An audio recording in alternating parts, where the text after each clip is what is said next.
Press hockey coverage with Jim Biringer. What's going on, everybody? Jim Biringer here, Full Press NHL Podcast, back again with my buddy, good friend, Kirby Lupul. He's got the Cats and Rats Hockey Podcast. We had great feedback last time. Please get this up, Full Press Hockey on YouTube. We're also on Twitter right now as well, on Full Press NHL, along with Mad Radio Sports. Kirby, welcome back. We got a lot to discuss. It's a beautiful day here in New Jersey. I don't know what about near you, but good to have you back, brother. Thanks, Jim. Yeah, we're getting almost a combination of snow/sleet up here in Calgary, Alberta, Canada. It feels like fall season. It feels like hockey season is here. Yeah, absolutely. Hockey season right around the corner. And let's talk about it. Big contracts this week when you were on last time, and we'll get to Sergei Bobrovsky in a minute down the road. But we talked about Bob. We talked about what he could get. But we got contracts to talk about. Kirill Kaprizov, big contract extension, 8 years, $17 million. He's setting the bar for everybody else below him, or maybe a certain guy out in Alberta too. Yeah, this Kaprizov deal, I know it's going to be a hot debated topic in our community because we talk Panther stuff when we go post-game, but the second hour we go around the NHL, and this Kaprizov news is going to be big.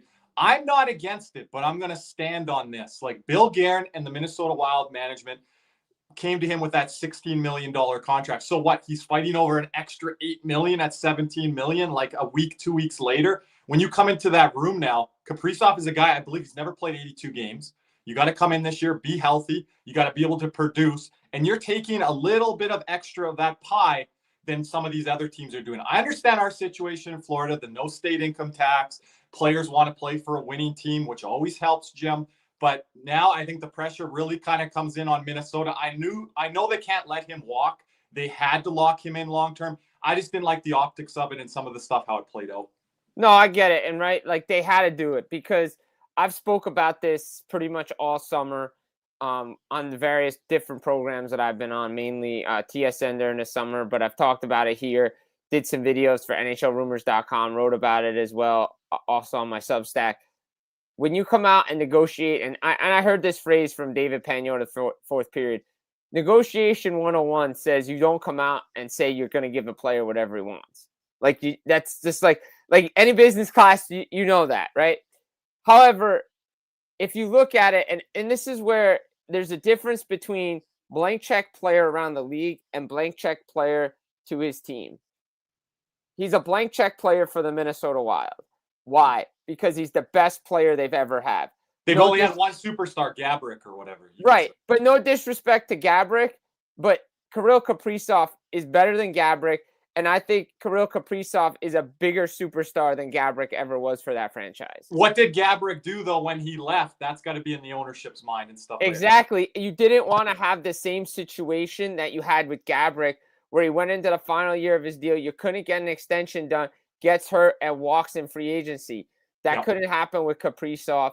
You know, there were a lot of reports about 4 or 5 year deals and all that stuff. However, if you think about it, Bill Guerin wanted 8 years. He probably should have got 8 years last time because then we're not worrying about this contract for another 3 years. But he did it, and now he gets the deal for Kaprizov. I think it's a win-win for not only the team, but the player. The player gets his money, but the team gets the player locked in for 8 years. What do you think happened? I want to ask you this, Jim. What do you think happened with Bill Guerin and ownership there? Is this the same ownership group that's been there since the expansion of the Wild coming in? That's what I wanted to kind of understand as well on this dynamic here and what those conversations were. Yeah, I know Leopold's been there for a while. He might be there since the beginning of the franchise being there. Yeah. But I know, because Leopold was there with Suter and Parise buyouts and everything. And I think the big thing for Kaprizov was he wanted certainty what this team was going to do, because there were a lot of reports saying, he's not sure if this team's going to win. He wants to win and all that. Well, you got Matt Boldy there. You got Joel Eriksson Ek there. You got Brock Faber on the back end. They got that Rossi deal. That's kind of Rossi's the bridge deal. Let's see what he can do. You got Gustavsson, who we'll mention in a little bit. The pieces are there. They're coming out of, and that's the big thing. They're coming out of the Parise Suter buyouts because they were playing $12 million below everybody else the last couple of years. And they did really good with that, considering. Right. So now you're going to have extra money to spend. I think for me, I think Kaprizov's like, okay, there's commitment here. There's commitment to me. There's commitment to winning. If they had lost Kirill Kaprizov, the Minnesota Wild aren't competing in the Central Division. Well, I think the ownership group didn't want that to happen, Jim, because of ticket sales and marketing and all that. And you look back at Gaborik, and like I was saying a little bit earlier, he went on to win Stanley Cup. Right. Like they couldn't have that happen, him go to New York or him go to there and, him being that missing piece, that missing link, and they're going on deep playoff runs. Well, Minnesota's not even getting that gate revenue for any playoffs. No, exactly. They're one and done or second round and out. Like, I mean, not even. I mean, the last time I believe they made second round and they always lose to Chicago in the playoffs, and you couldn't have him go to Chicago. Like, that would be the worst thing for him to do. Would be like, go to That's Chicago. What Chicago needed. Yeah, exactly. Yeah. I mean, look, I say to myself, I said, okay, that's a good deal, right? And again, now everybody points to what Minnesota can do, building around him. Do you give a winger $17 million, winger versus center? It doesn't matter. This is the way of the world. The cap's going up. And I've mentioned this, and I wrote about this on RG Media over the summer. Talked to some people. Cap's going up. We see it with Florida. We're seeing with teams around the league. We saw it this past free agency. More money means you can sign your own players, keep your own guys, because you know what those guys are, instead of the unknown of bringing in free agents. Okay, I wanted to get into this with you, and I'm glad you just brought that up now, Jim. I think this makes it more interesting for the NHL hockey fan. And this is what I'm envisioning. I haven't read anything on this, haven't heard anything on this. But all of these deals with teams retaining these guys, which we're going to get into some names here that are really young, some of these deals I don't think are going to play out well. And by year 4 or 5, they're going to be like, I don't want this guy anymore. Some other teams might be like, hey, I want to take a chance on that guy. But what are you going to take back in return? Is there going to be any retention on this? Because these guys are now getting paid, Jim, for what they're projected to be, not what they are. Well, yeah, and that's the thing. Like that, but the thing is, what I'm saying is, back a couple years ago, right? Like, if you think about it, during the flat cap world, a $5 million player was like like a death sentence to your cap, because the guy didn't pan out. I mean, just look at Ryan Graves today. Goes on waivers, got 4 years left at $4.5 million. I mean, that's what it kills you. Those mid-tier contracts in the old cap, that's what would kill you. Now, is it going to be some of these young guys or some of these guys? They're not all going to pan out. We're going to get into some of the LaCombes, the Hugheses, all that. And then down the road, how are you going to move that guy? Is it easier to move him because he's younger? But if there's warts in his game and this player hasn't developed like he should on that contract, it's going to be interesting. I think it's going to be the most fun for NHL fans, but it's going to be infuriating for some of these GMs and teams that lock these guys in. Right, but it's not as bad as it would have been. And, like, think about it. We mentioned Jack Campbell. You think of Cal Peterson, the 5x5 contracts, like those. Yeah. Tough, right? Mm-hmm. Now they're not as bad because your boy Nico Mikkola gets 8 times 5 down in Florida, which is a great. But they might have to buy him out the last year or two on that one. Yeah, but the thing is, you have 11 players signed through 2030. Yeah. That's okay, because we've talked about this on our last episode. We said, hey, a lot of these contracts are buyout proof, because if the cap's going 150 down by the time this hits, like, okay, I'm buying out the last couple of years of the deal. Who cares? Yeah. Yeah. But Florida, in that instance, which they don't care, we're in the win now window, there's going to be a multitude of those. But I'm just wondering on these contracts, like the Anaheim one with Jackson LaCombe, I like them, but man, that's really early to give that money all to there. And the Luke Hughes one, he did 20 games last year, 21 games last year, where he equaled Cale Makar's stat line. And I'm like, okay, that's great and everything, but you're really projecting ahead. But that's where the league is going now. You kind of have to accept it. But I don't think all these deals, Jim, are going to pan out long term. And it's going to make it interesting for the fans, because I think guys are going to be on the move a lot younger than what they were in the old cap system. Oh, I agree with that 100%. I think here's the thing for me. You mentioned it. The 2 defensemen, Jackson LaCombe gets 8 years at $9 million by Pat Verbeek and the Anaheim Ducks. But the day before that, the Luke Hughes situation was finally resolved, where he gets 7 years at $9 million. Now, I'm not the only one that said this. I heard Anthony DeMarco say it from Daily Faceoff. I've heard a couple other people come out and say it. Devils didn't want to go over $8 million, didn't want to go past Brock Faber, but they had to because of the dynamic of everything with the family. But was he worth $9 million? Is he a better player than Brock Faber? He's now on the same, getting paid as the same level as Cale Makar. Cale Makar is astronomically better than Luke Hughes.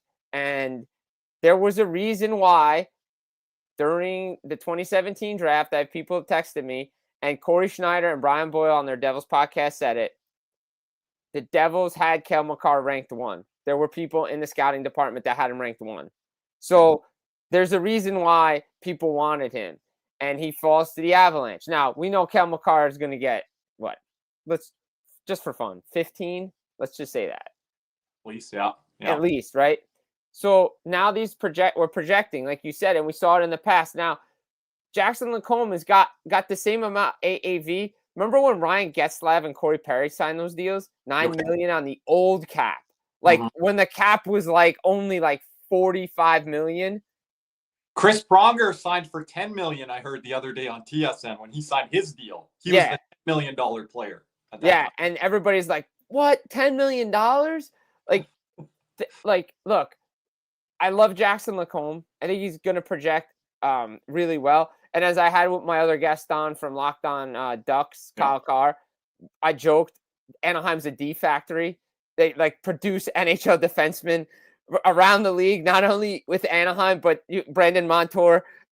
Shea Theodore. Manson. These are Kirby guys. I love those guys. Yeah. So he's going to be good, but he's getting paid like a top pair defenseman right now. Is he a top pair defenseman or is he a second pair guy? Well, what do you project LaCombe as? I think he's a second pair guy, in my opinion. Wow. And you're paying him $9 million. You have to be a super elite number 3 defenseman and be able to do things on, the special teams and be a difference maker, an X factor, like a Noah Dobson, I feel, can be a 2 or 3. Noah Dobson. We'll get to everybody's favorite topic in a minute, which is Lane Hutson in Montreal. Don't worry. I know everybody wants to talk about that one. I get it.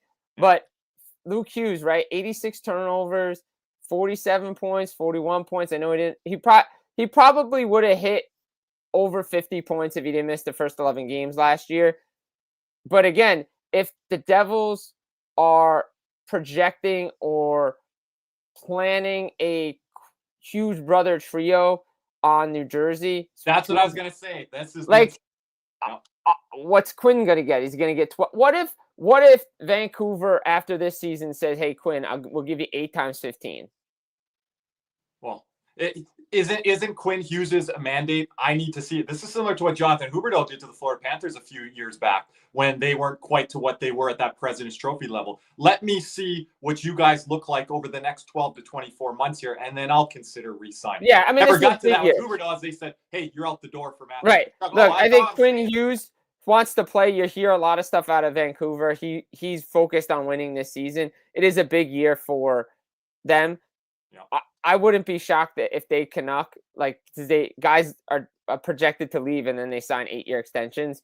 So there's always that part of me that says Quinn Hughes will re-sign there. Because, but you don't think the Vancouver season really dictates what's going to happen with Quinn Hughes? All the drama off the ice, all the stuff on the ice?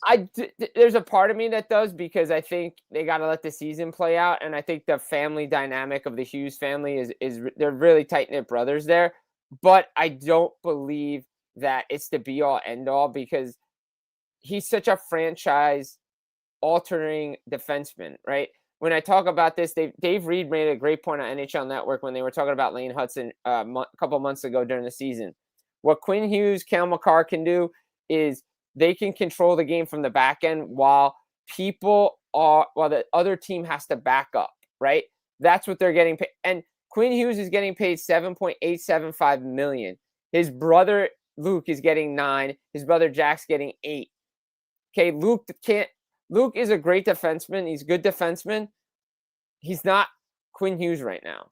And he's not Cale Makar. I totally agree with you. And I think you already know this. Maybe your audience doesn't know. I'm not the biggest Dougie Hamilton fan. I actually don't like Dougie Hamilton. How about Dougie Hamilton's money out, Quinn Hughes' money in? And then you move another piece. Like I just think it's so workable, Jim, to that this is going to happen. And I'm just surprised that you're not all in on it.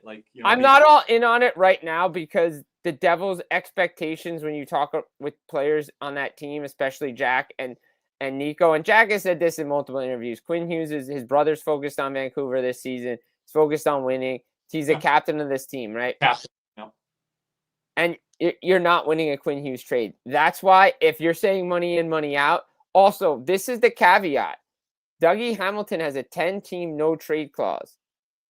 So is Vancouver on that 10-team no-trade clause? Okay. If it is, he has to waive to go to Vancouver. Yeah, when I say money in, money out, Jim, I don't necessarily mean that would be the transactional trade. No, I understand that because in 2 years, the Devils could basically say, okay, Dougie comes off the books, we signed Quinn Hughes. And as the Devils, we want to be contending in still 12 to 24 months. In this little bit of a weekend Metro division, like they have this window open if you bring in Quinn Hughes with all the young forwards you have. And that's why if you keep Dougie Hamilton with a weak Metro division, you can get to a conference final. This year, yes. Yeah. So, and you have the goaltending. So there is an opportunity there. But if you don't meet your expectations this year, you get them out, you bring in Quinn Hughes, you continue that machine rolling here. Right. And the big thing for New Jersey is the Simon Nemec development. If he can show he can take over on that right side behind Pesce, like if he can take that next step, because a big year for him, no Kovacevic to begin the year. Okay. Then we'll talk next summer. Mm-hmm. Because I don't think right now this year trading Dougie Hamilton would be a mistake because Nemec is so unproven. And I get what you're saying, Nemec, that could put a little bit more leverage into the Devils' court, so to speak. But this is Quinn Hughes. Right, exactly. And we'll see what happens there. So Luke Hughes gets 9. That was on the table. So 30 seconds after that, everybody's talking about Montreal. Okay, what's Lane Hutson going to get? Once the Jackson and LaCombe deal happened, then everybody went haywire. And here's the thing. I've said this over the summer. Same with Simon Salika. Shout out for having me on. I appreciate that. Same with Mitch Gallo. Those guys are really good. They asked me the question, what about Lane Hutson? What about Lane Hutson? Look, there's a reason why Noah Dobson's at $9.5 million. And I saw Dave Pagnotta put this out yesterday, and I've seen other reports say the same thing what I've said, is that they didn't want two $10 million defensemen. Montreal had the leverage because Dobson wanted to go play in Montreal. And there's ways around it. Marco D'Amico, great guy. He put a great article out on RG as well about how they could get around that and maybe keep it under Dobson. That if Kent Hughes and Jeff Gordon are able to keep it just above what Luke Hughes and Jackson LaCombe are getting, that's an absolute heist for a guy that produced more points and produced the same amount of points in assists as Jackson LaCombe has in his career. Think about that for a minute, winning the Calder Trophy. So I think he's a $10 million defenseman because, again, they don't have to do it now. And despite what all the thing is, we're not rushing this and that. I think I agree with like Drager and LeBron and all those guys that said, hey, you know what? I think they're doing something more than they're leading on. They're kind of keeping it quiet, which is a good thing because everybody's haywire about Hutson up there. But I think if it doesn't start with a 1 in front of it, like if it's not $10 million or at least 9.75, then that's a really, really good deal for the Montreal Canadiens. Elliot Friedman, I was just reading before air here today, said they're at the 5-yard line. And like you just commented on, they've been doing it behind the scenes here, and they're not going to let these contracts of Hughes and LaCombe dictate what they want to do. And he's saying it could be below 10.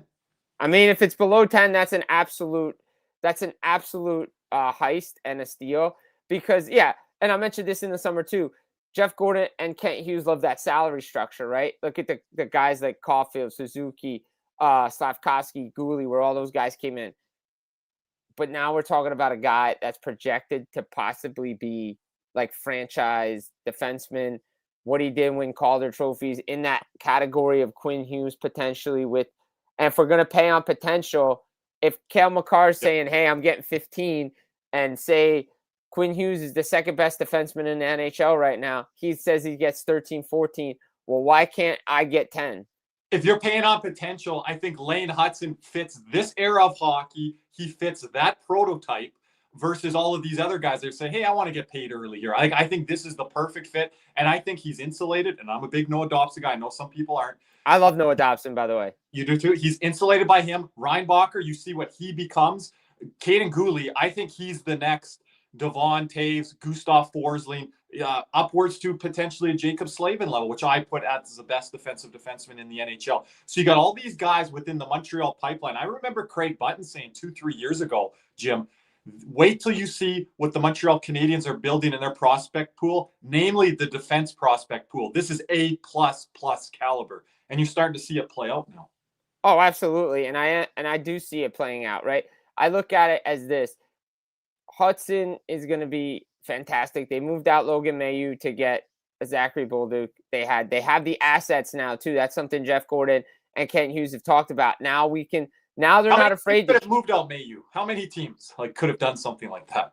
Right? A lot of yeah, but also Jeff Gordon's loved Zachary Bolduc since his days before he got hired with the Montreal Canadiens. When he was on NHL Network, people have put the old clip up when he got drafted by St. Louis. He was over the moon for this kid.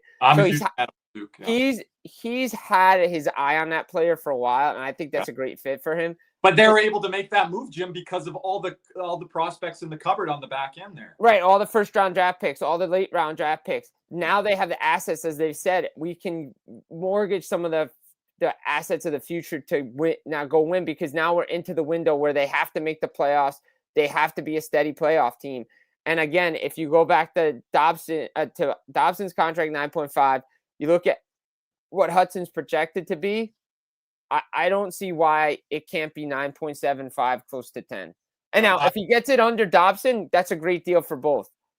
Jim, I don't want to bring this off the path here, but I got to give a shout out to our boy, Coach Frenchie, over on the Habs Nation Network there. Vladimir Guerrero just went deep against, I think, your New York Yankees. Yeah, he always goes deep against the Yankees. He's been in a monster slump, and he just wanted to get out of it as we're on. I mean, the Yankee pitching staff is not great, and Toronto plays well against the New York Yankees, by the way. So, look, I'll say this. I think Montreal's positioned well. My buddy David Calabretta, him and I do rumor stuff together, which we'll get back to soon. Nice. We were over the moon about this kid. We projected this kid in March. It might be March or April, most likely March. I could go link it in when I finish everything here. We projected him to win a Calder Trophy. Then I voted for the Calder Trophy. I voted Lane Hutson number 1. What? Just to jump in, what awards do you vote for, Jim? All of them. Really? Outside the ones that you can't vote for. Okay, yeah. So the major ones, yeah. The major ones. And so you voted that Hutson. I had Hutson 1, and I had Dustin Wolf 2. Yeah, I like that. I had Wolf 2 or 3 all year long, and people are really sleeping on that with the Macklin Celebrini hype. Yeah. Don't get me wrong. If Celebrini didn't get hurt and Hutson doesn't go on his run, maybe Wolf wins it. Maybe Celebrini wins it. Yeah. But I was just what Lane Hutson did, breaking the records as a young defenseman, playing the other side too. He was playing both sides, by the way. I was just like, he's won it. He won it. He literally won it. I'm like, there's nothing else anybody can do. Even if Dustin Wolf got the Flames even if Dustin Wolf got the Flames to the playoffs, I'm still voting for Lane Hutson. Okay. I think that would have changed some voting there, though. Some voting, but I don't. But look, Montreal positioned well. Yeah. Anaheim, they got good young players. McTavish is there with his 6 year, $7 million. They needed McTavish there with Coach Q at the helm right now. Yes, they did, and I think that's going to be a good fit for them. Get him insulated. Luke Evangelista took way too long for 2 times 3. I'm with you on that Nashville stuff. Nashville, what are we doing? Russ Cohen, my buddy Russ Cohen, he said it one time we were doing. He's like, Nashville, what are we doing? That took way too long. And I'll say this: everybody wants to look at it differently, but the same uncertainty that McTavish had in Anaheim with the coach is the same uncertainty Evangelista has in Nashville. He's seen Dante Fabro go out the door, Askarov go out the door, all these young top prospects his go out. Mates Novak and Jankowski. And Tomasino gone. Tomasino, yeah. They're all out the door and all playing better. Someplace in the playoffs and for other teams now. Right. So, well, yeah, I would be hesitant too if I wanted. 2 years is fine, but he may not last 2 years in Nashville. Yeah. So, look, I think Barry Trotz is a good coach. Not sure he's good as a general manager. A lot of the David Poile guys that were drafted have been gone. Jim, I'll tell you this. My first choice, second choice, and third choice, when Andrew Burnett was going to be shown the door, which I was very happy with, by the way. I was in the minority on that, was Barry Trotz. Barry Trotz. Put Trotz and Zito together, but it's panned out quite well. Paul Maurice is a really good head coach. I've always liked Paul Maurice from his days, Toronto, Carolina, Winnipeg. But he had a lot of questions and a lot of heat coming in. Yeah, he did have a lot of heat. He did have a lot of heat, so... Yeah, Austin Allen, great comment here. Alexander Carrier also left and took the Habs to the playoffs. That, by the way, is the most underrated pickup by the Montreal Canadiens last year. It's like November, December-ish. That acquisition really solidified their defense and helped them go on that run. Yeah, that was big. Was it Barron or was it the other guy? Yeah, Barron was, you're correct. Barron went. Yep. That trade, that went really under the radar. Here's this trade tree, real quick. Barron was part of the Lehkonen deal. Oh, okay, yeah. Memory.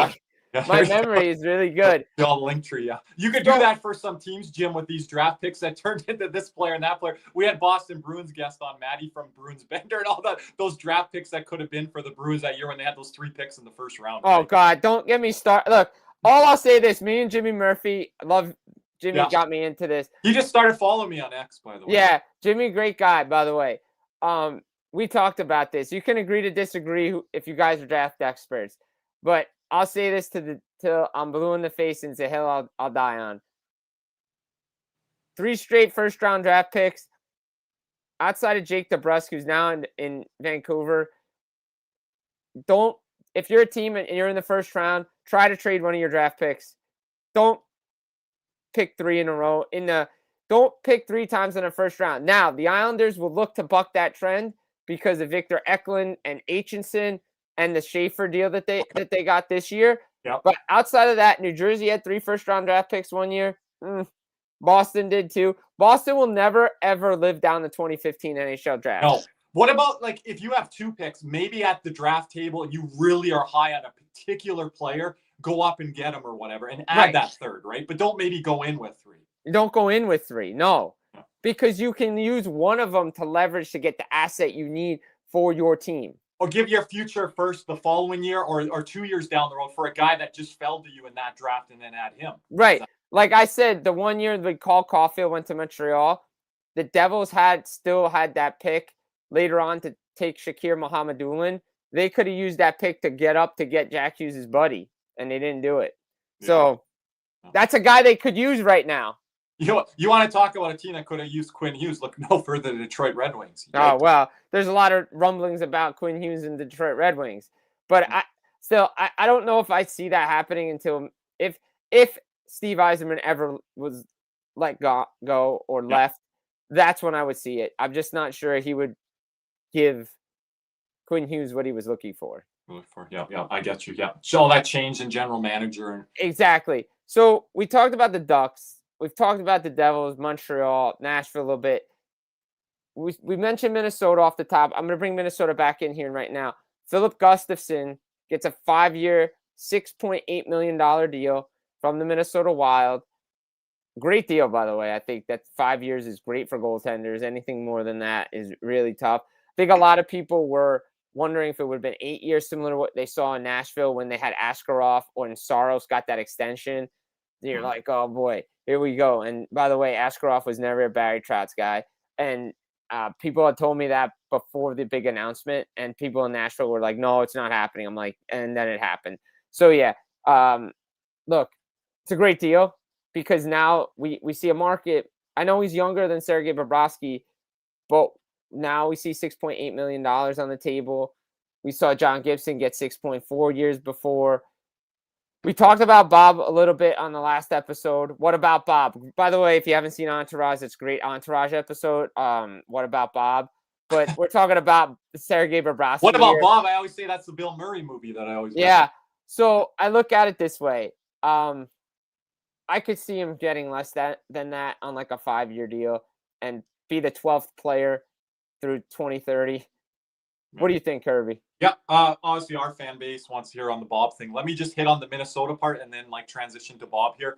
I I'm the goalie union guy. So interesting deal here when you look at a guy in the wings and waiting with Jesper Wallstedt, like you had with Askarov in Nashville with Saros. Saros a little bit older, right, than Gustavsson. So that was kind of interesting to see how that played out because they were like, Askarov is the future in the next guy. And a guy like Wallstedt, like Edmonton could have used him in the draft situation there. So it's going to be interesting to see how that plays out. I know some of his numbers have been a little bit slow coming along in Iowa, but now with this deal and extension for Gustafsson, it's going to be interesting how this Wallstedt plays out. On the Bob front, I've said this about Bob. I don't think you can really look at this is my opinion anyways. Can't really look at the market and say this is what's going to dictate Bob Bobrovsky's deal. He wants to stay in Florida. They're going to make it work. So they're not looking at these, oh, look at what Adin Hill got, or look what Gustafsson got here, or look what this team's going to be doing on their next contract with their goalie. I really think the Bobrovsky contract and talks are independent to everything else that's going along in the league.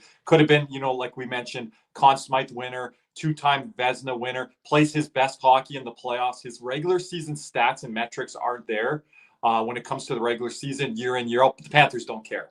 They care when playoff time comes, and that's what matters. So that's my take, Jim. I don't think you look at these other deals and say, hey, this is what Bobrovsky's tier is, or this is what his next contract's going to look like.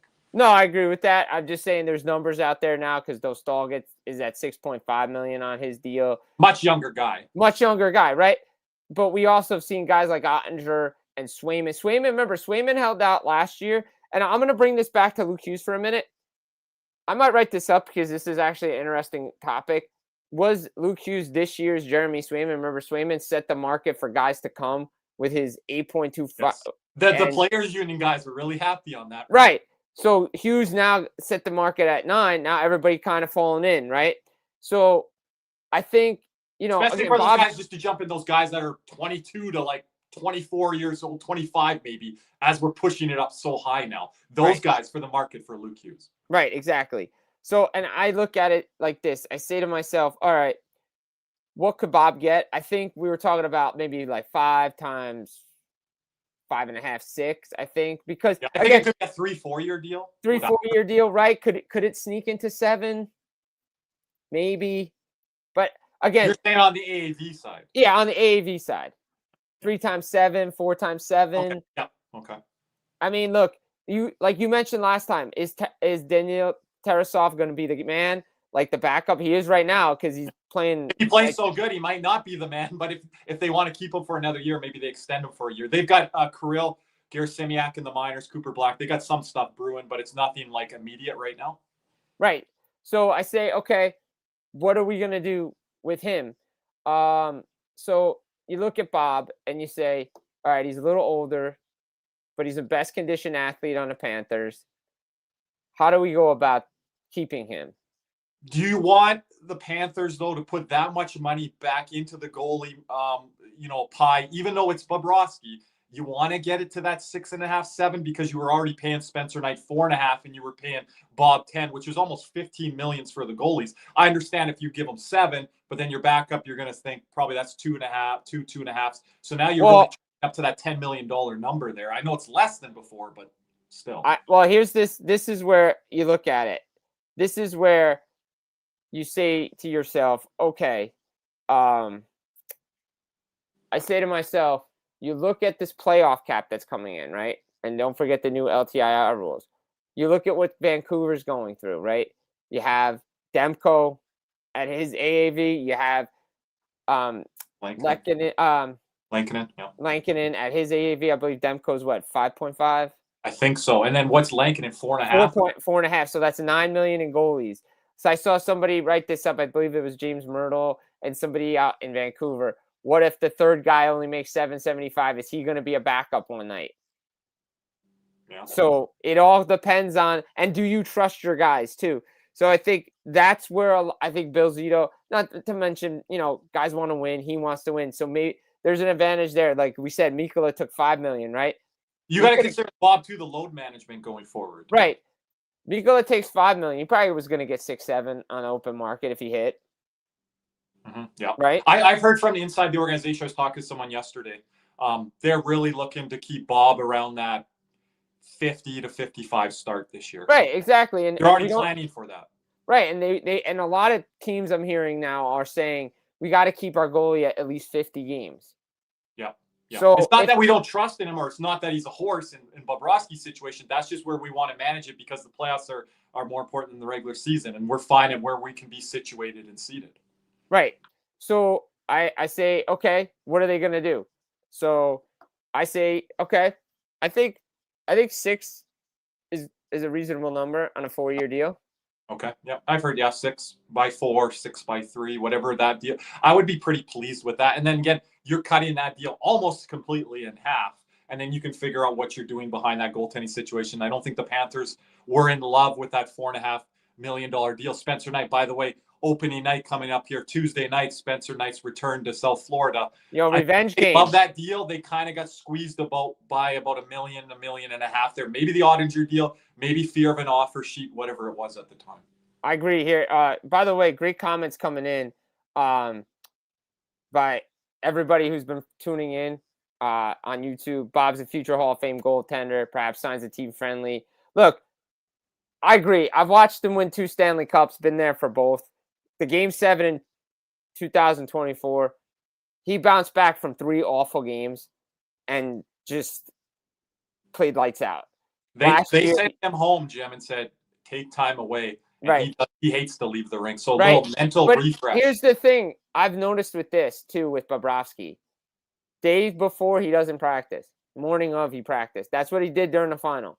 He didn't practice. Like, if it was there were days off in between games, he was only there for the morning skate day of. They had to tell him, though, to get out of the ring. Yeah. They told Lane Hutson to get off the ice, too. There's a lot of guys that want to skate every day, too, and they tell you to get away. That's the Jim Biringer line there. Yep. Hey, I love it.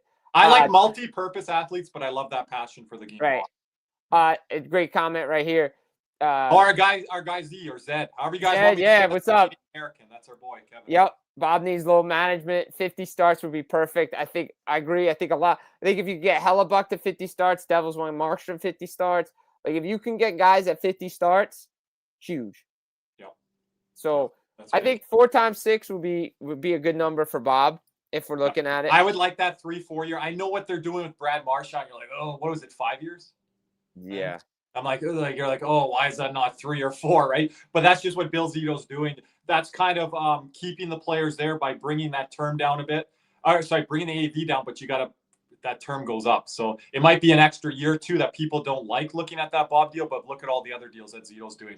And that's what you have to kind of do on these teams to kind of keep your window open if you want to keep these players. Again, the Leafs, they were sniffing around real heavily on Sam Bennett and Brad Marchand. They would have liked both of them.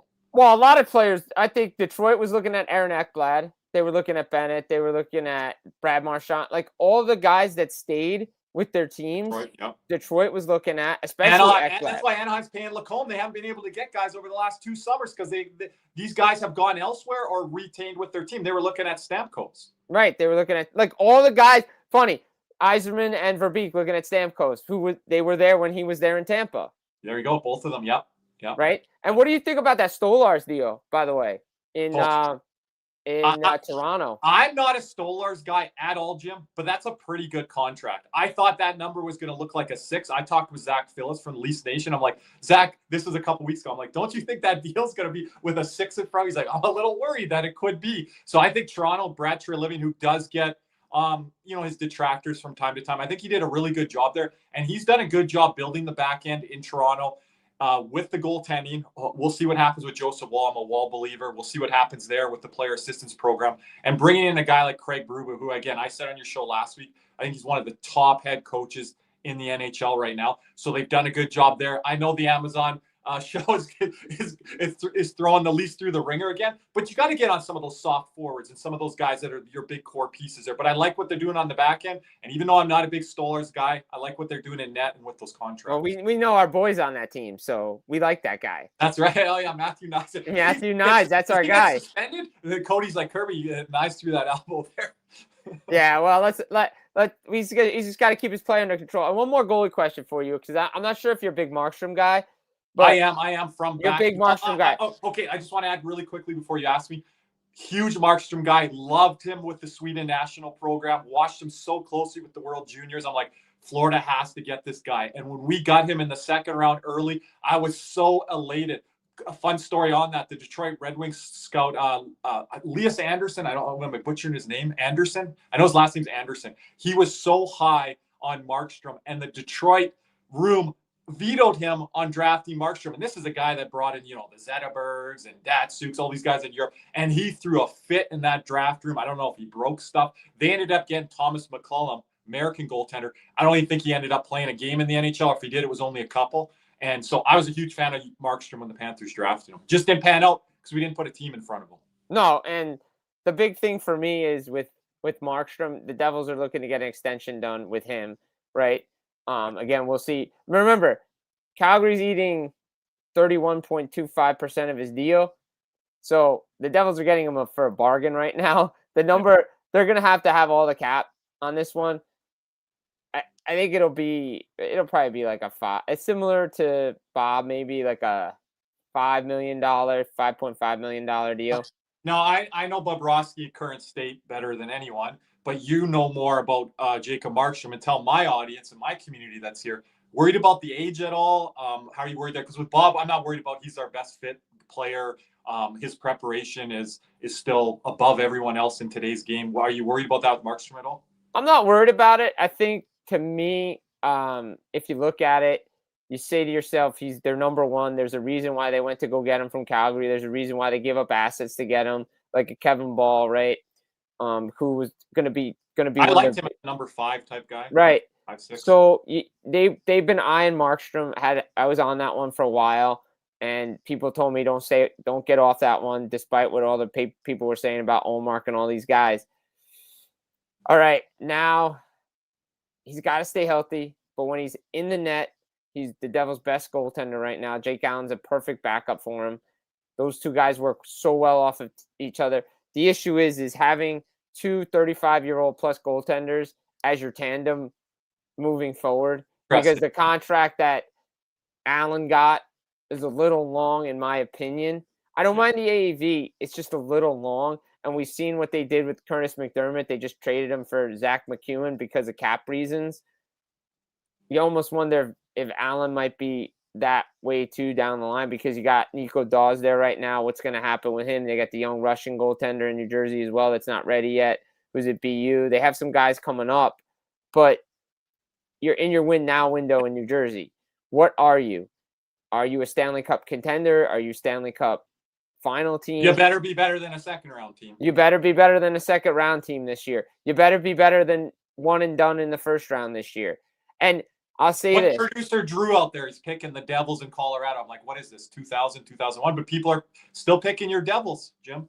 Look, I've always been a believer. If New Jersey, look, the one year they were a favorite, they got all the way to the final, and they won. The 2 years they went to the final, in 2001 and 2003, they were pretty much a favorite to get there. Maybe you could make the argument Ottawa in 2003 was maybe a little bit more of a favorite.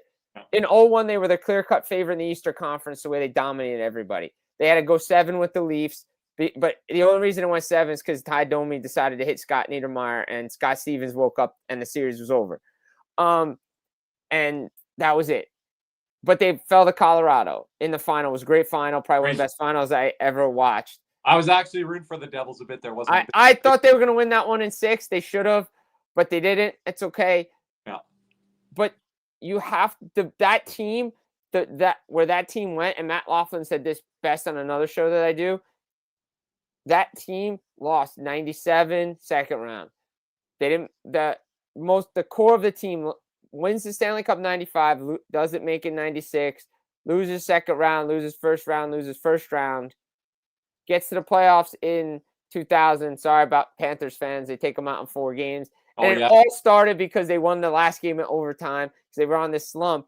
You had that coach change that year too. Yeah, Larry Robinson. The coach got fired. They're down 3-1 to Philadelphia. Larry Robinson goes on that tirade. It's like, what is this team? Because that was the lowest point that the Devils had ever been in kind of that era. Right. They did this that year, and not only did this, they won the Stanley Cup. I don't compare where the Devils are now to those teams because I felt like those teams were here, Jim, or they were always doing this as their trajectory. I don't know what this Devils era is. It's time to consistently make the playoffs stop using excuses like injuries, because every team goes through them, and let's see how that scouting staff you have on that team performs with the players that you've picked. And now the systems in both the AHL and the NHL have to be the same. So when players come up, a la Panthers, a la Montreal, a la teams around the league, guys just flop in and say, okay, this is an easy, smooth transition. Trying not to be hard on this team because I do project them to be a playoff team, and I think they can get far. But Carolina is the cream of the crop in that division, in my opinion. But I'm going to say, you're not in the Atlantic Division. You're in this Metro Division. And if you're a Devils fan, if you're a Devils backer, there's a lot of Devils backers out there that are not fans of the Devils. They just like them analytically. They like how they're built. They like how they're an exciting team. It's there for the taking now, Jim. There's no excuses. It's there for you in front of you. Right, exactly, because you don't know what the Rangers are. Columbus, if they play Jet Greaves, could be a good playoff team. Atlantic has questions with all the injuries in Florida, Tampa with Vasi, the Toronto situation with Marner out the door with Wall. It's there for them. Montreal's up and coming. I'm very high on them, but maybe they're not quite there yet. Yeah. Ottawa, you got to see what they are. Like New Jersey should be ahead of the game of a lot of these teams, and of a lot of these teams that have had a lot of playoff hockey and a lot of wear and tear on them, like our Florida Panthers. You as a Devils fan, like you have to be like, time is now. Yeah, time is now. Let's go perform and be a consistent team. Expectations are high. Standard is high. The way you played the first half of last year needs to be every night, every game. I know you can't play that way every night. It's 82 games. You'll have lulls, but don't play down to your competition and then play up to your competition. Play steady across the board. The wins will come. They have to put more than 3 wins together in a season. And this is the aspect with young teams still. When something bad happens in a game, you can't let it snowball. Like, that's where leaders have to say, okay, let's put it to the side. It happens. Now don't let it snowball. Don't let one goal become 2 goals or 3 goals within 2.5 minutes. Yeah, and Sheldon Keefe, I call him like above average to maybe elite stretching it, but a regular season head coach. So again, you have the head coach there. You have the pieces there. You have guys that are in their prime or just entering their prime, like a Luke Hughes, for example, that you've locked in long-term. So it's all there. You got the goaltending situation figured out last year with Markstrom. So you hope he's not the 1 year on, 1 year off type of thing. You hope that he kind of grows with the team and has another year under his belt within the system, which does help goaltenders. So again, I think it's there. As a team in New Jersey, you take this regular season dead serious. Absolutely. Where teams like Tampa and Florida might be looking at it differently. You take it seriously. You have to. Washington's still a good team. Speaking of coaches, and I think this is where we'll wrap everything up because this was something we wanted to talk about. Ryan Huska, new 2-year contract extension with the Calgary Flames. Chris Knoblauch, a 3-year extension with the Edmonton Oilers. John Cooper quietly extends in the offseason, a secret handshake deal. Maybe, I don't know how it happened. You want me to get it? I'll get into John Cooper. What the hell was that the other night in the preseason game? Pat Maroon, I was going off on him on Twitter. Look, he's mentioning guys that aren't even on the Panthers anymore. Brandon Montour, he's down at the glass. He says, I want to lace it up and I want to go talk to the Panthers bench. Relax there, you clown, Pat Maroon. But the example for the John Cooper situation, I thought maybe Utah was a sneaky little possibility here heading into next year if Tampa was going to transition away from a couple members of the core, move on from potentially a John Cooper. So very interesting with that little handshake deal there, because I know he's close friends, I think, with Ryan Smith, the new owner of the Utah Mammoth, formerly the Utah Hockey Club there, i.e. Arizona Coyotes. So I thought there might have been something there. And because Utah's got a lot of pressure this year. If they don't get off to a hot start, I think the coach is going to be on the way out. So, well, yeah, I think you've heard that. I heard Tyson Nash talk about that the other day too. This is a big year for Utah because they can't. But they could have went from interim to John Cooper. Right. And I don't think Tampa wanted to let John Cooper go the way he talks. Look, I listened to that guy during Four Nations last year. I wanted to go play for him. The guy is so articulate.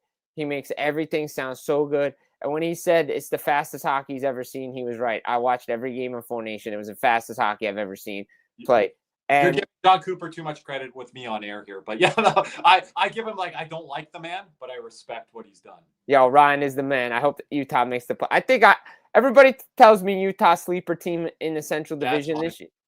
That's fine. Look, I'll say this. I like John Cooper in Tampa. I love Chris Knoblauch in Edmonton. I think he was a perfect fit for that team. at the time when Jay Woodcross was let go. And you had to do something like that with the Connor McDavid connection there. That too, but I'll say this: Chris Knobloch was passed over a couple times in New York with the Rangers.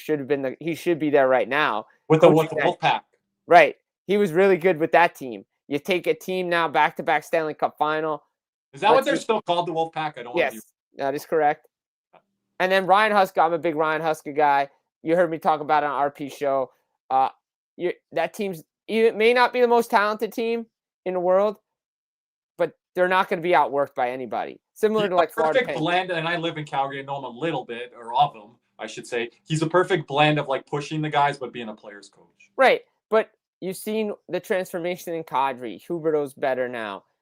Obviously the contract that was going to point to the young kids that he's playing, Coronado and Zari and all those. Zari, Coronado, Zane Parekh, like all those young guys that are up there. Wolf. I mean, Wolf is, look, he got paid a great contract. That's a great contract for him.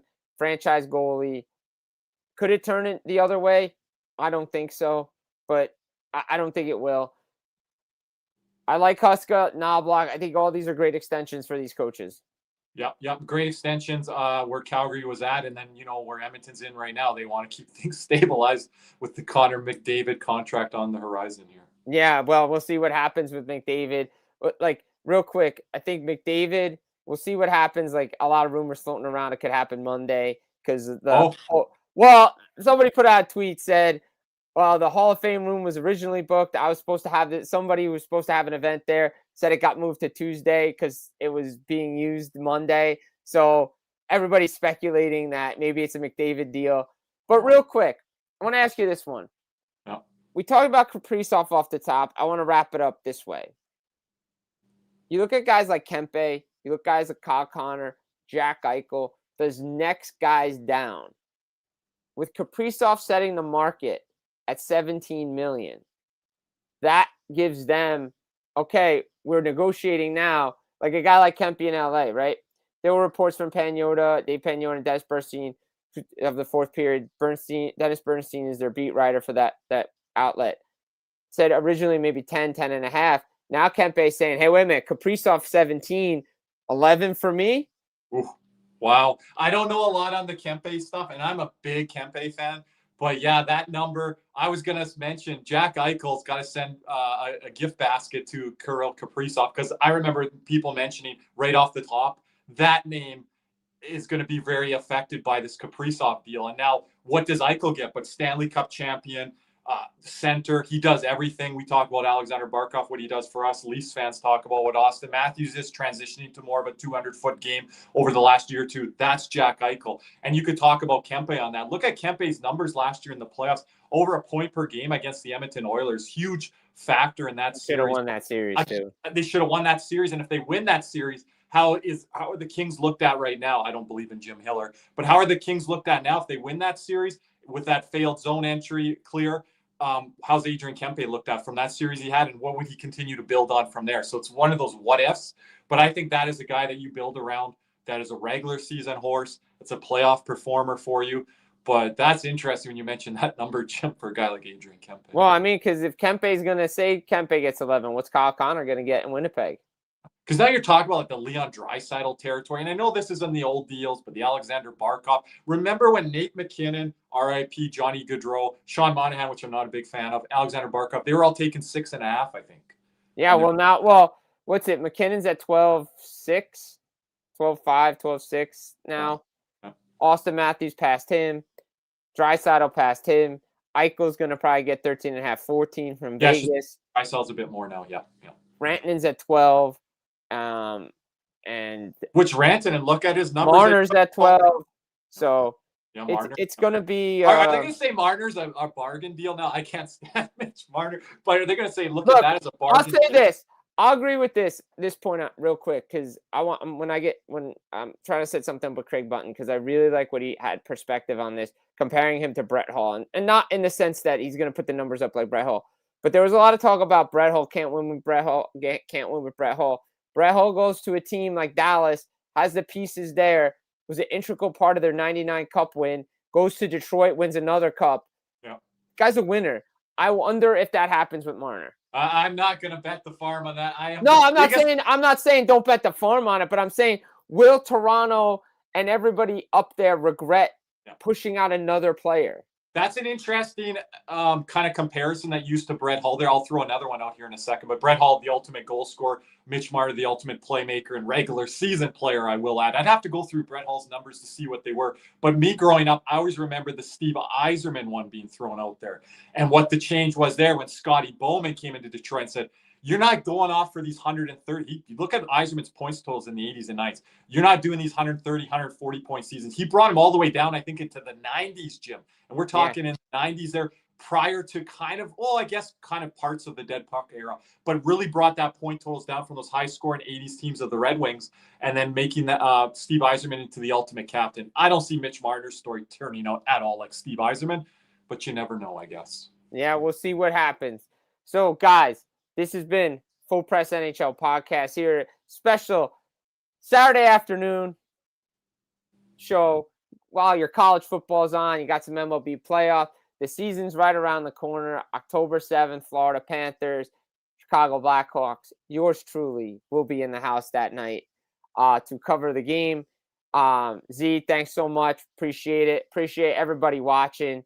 Can't wait to jump onto your community potentially after the game to talk about the game. And maybe you never know. Like we said on the last episode, maybe Bill Zito says, all right, Verhaeghe got an extension after game one. Maybe we'll announce a Bob extension too. I don't know. We don't know. Jim, make sure everyone in our community that's listening to this, reach out to Jim over on the X platform, Jim Biringer.